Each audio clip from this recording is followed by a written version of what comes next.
The sweltering desert in eastern Chad is a difficult place to be, where day-to-day survival requires luck and ingenuity. But for refugees like Sadia Abakar and her 5 children, it's also a refuge. She fled here from Darfur in 2004, when the Janjaweed militia killed her parents, and now she must survive this environment. The refugees receive some humanitarian aid, but basics like fuel and water are extremely scarce. Mamadou Diallo, a water expert, says sharing these resources with the local population creates tensions, and finding new sources is a hit-and-miss proposition.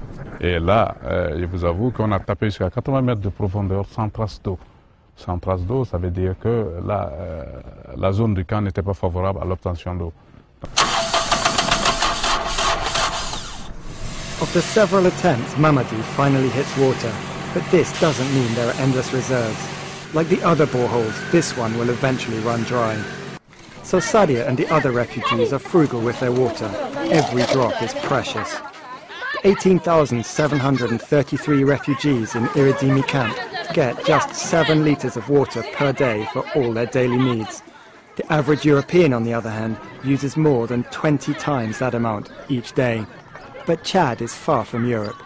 Desertification and populations on the move have created extreme pressure on the region's fragile environment.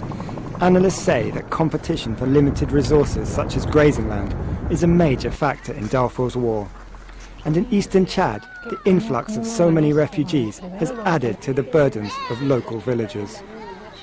La manque de ressources naturelles nous amène à qu'il y a plus de conflits pour les ressources naturelles et un besoin de résoudre ces conflits quotidiennement et promouvoir l'harmonie entre les deux communautés.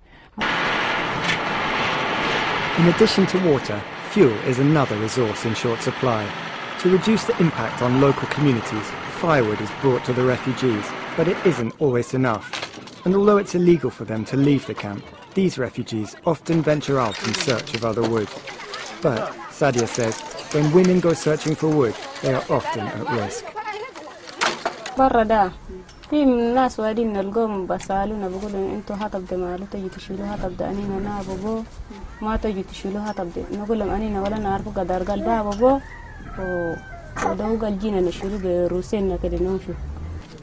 To help protect the women and to conserve wood, fuel-efficient cookers have been introduced. The most popular are those requiring reduced amounts of wood, but solar cookers are also in use, capitalizing on an easily available and renewable resource, the sun. Nous voulons protéger notre environnement, donc on ne peut pas utiliser souvent les bois. Donc le jour, le soleil est tous les jours là, donc on préfère utiliser ce soleil qui est gratuit.